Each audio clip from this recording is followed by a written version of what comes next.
God created males around the whole world. There is something in this world called a male. But every male is different from another. There is a male who's scared, or they call them the coward, and there is a male who's ambitious, there is a male who's lazy, there is a male who's jealous, envious. God has put so much emotions in this earth.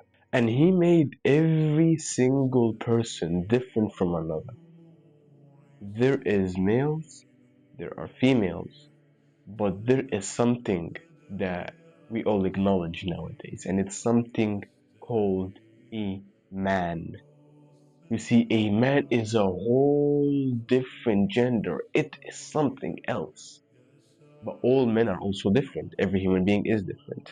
But what makes a man different is his heart. A man has the view of the world as if it's nothing but a fleeting pleasure.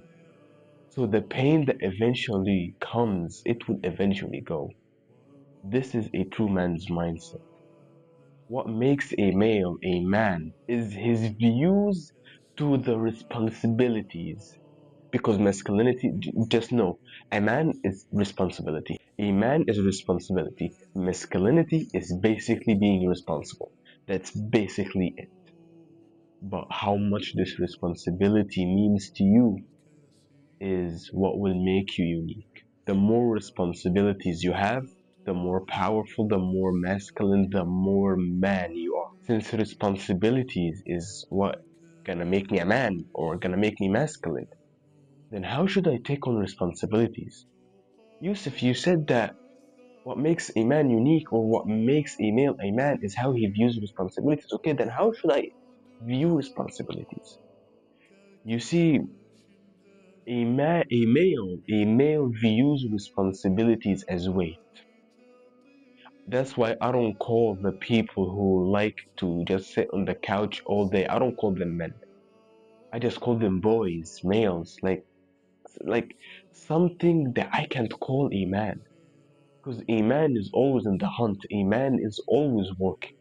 A man is always got his mind on. So a male pursues less and less responsibilities while a man pursues more and more responsibilities. Because masculinity is all about responsibility, then what's the point of being a man or responsible? It's raising good kids, having a good communities, having a very inspiring speech. Whenever you talk, you see that everyone is listening. It's because you are a masculine man. They know what you've been through, and it's all responsibility. A lot of people hesitate to take responsibilities because they think that the problem that came is not my fault, so why would I solve it? They believe to be responsible for a problem, then you should be the one who is the fault. You should be the one who made that problem. And I'm here to tell you that a man doesn't have this mindset. A man has that view for responsibilities, that responsibilities are what is my fault and what is not my fault. You see, if there was a day that you wake up and you open your door, your apartment door or your house door, and you see a newborn baby in front of your house, this isn't your fault that someone just put it there. It's not your fault, but it is your responsibility to deal with that problem that came upon you. You see, your father never chose that you would go to school and you would get bullied. He never chose that. In fact, he would never choose that. But he chose to deal with it, even though it's not his fault that his son is getting bullied. It is his son's fault, and it's something his son should solve. It is his own responsibilities, but you're too young to deal with it.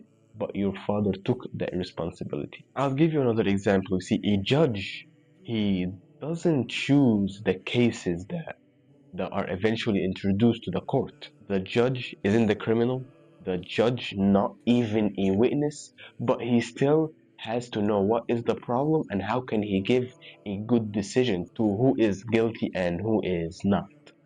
The point is that a man views responsibilities as life events. Not because I'm not the fault of this problem, that means I would abandon this problem as if it was nothing. You see, the problems that are occurring in a man's life, most of them are not his fault, but he still chooses to take responsibility because he's a man. So, does that mean I should involve myself in any problem that come into my life?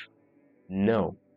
But that means that if your brother comes to you and he told you that he messed up in something, it is your responsibility to choose the response you're gonna give him. You can help him and you cannot.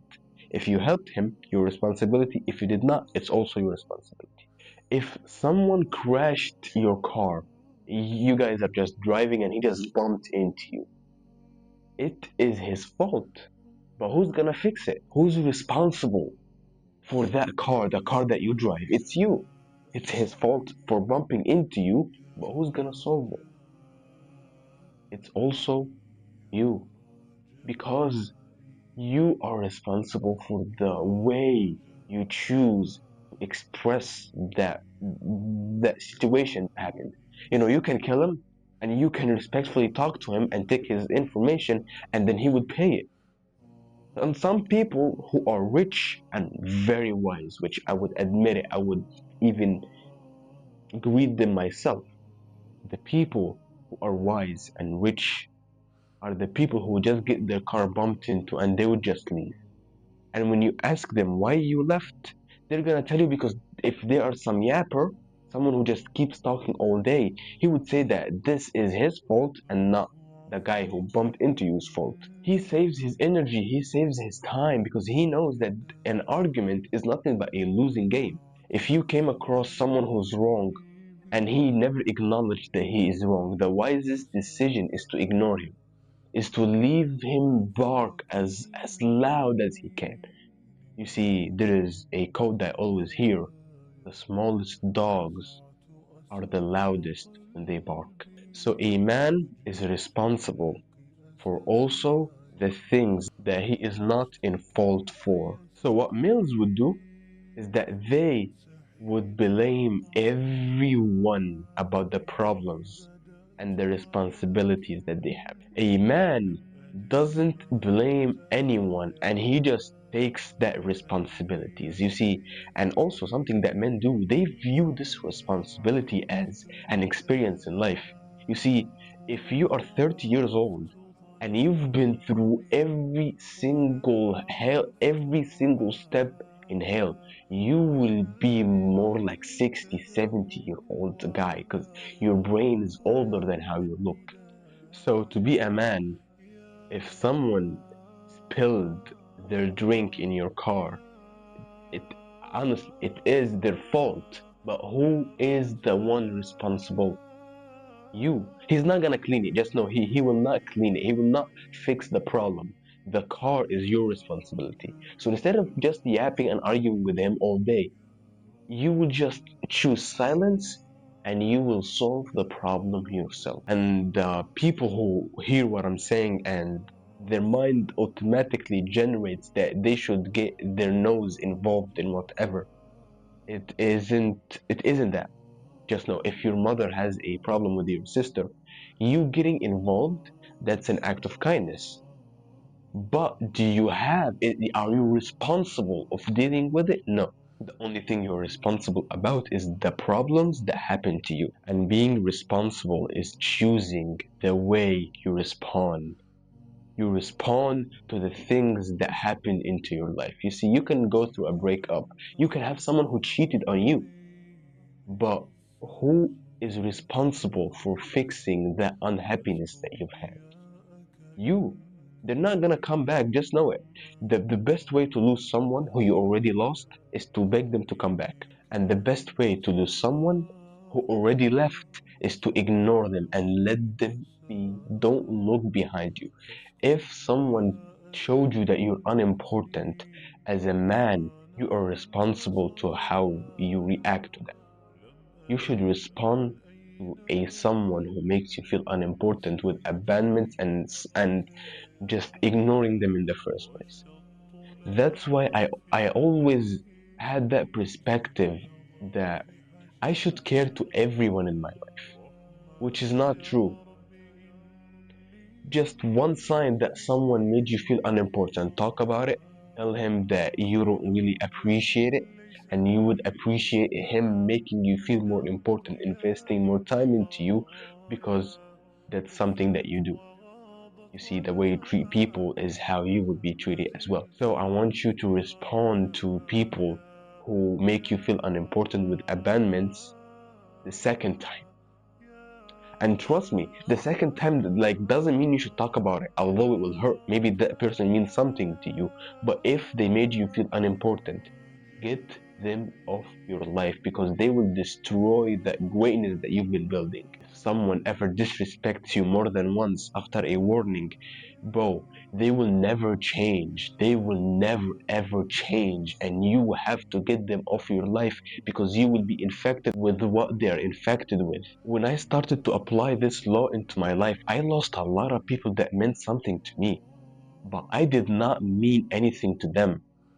Someone who sacrificed something once doesn't mean they will keep sacrificing for you. And not because you sacrificed one thing for them, that means they will sacrifice back. I used to think that I should invest my time into someone who actually appreciates it. And no, being a gentleman that you are fully present in that conversation that you guys are having. That means that you give them your all, your attention, your time. You don't need to double check. It's something that relates to your character. To be a kind person, do you have to see if the person in front of you is worth that kindness or not? Or do you just act it because it's something within you? Exactly, it's something within you. Act of kindness is something within you. That's why a gentleman, he doesn't just look at everyone and see who's worth it. No, he gives his gentleness, his time to the people who are worth it. He gives his respect and his honor to the people who are worth it because they are just new to their life. Keeping them is a man's responsibility, which I could guarantee if he kept someone who disrespects him and doesn't appreciate his honor and doesn't appreciate the respect he gives, I can guarantee it. The man is going to lose his greatness and he's going to go down and down and down to being a boy. You get to choose how you respond to things, how you value things. That's why being responsible isn't something bad, whether you are a male or you're a female. If you're responsible, it is something that relates to being an adult. That's like ABC steps. But being responsible for every action that you take is what makes you wise. Is because I can respond to someone's fault with anger, and then I could eventually end up in jail or whatever. I also had a question of someone telling me if I'm walking with my girlfriend or my wife and someone flirts with her or does some or says some nasty things, then bro, I'm here to tell you one of the best ways you can deal with that kind of situation is to react with wisdom. Ask yourself, how can a wise man respond to this? Some people would negotiate and tell them to apologize, and some people would beat them up and eventually end up in jail, and some people, the wise people, would just leave. But listen, not because they did not attack you, that means you should attack.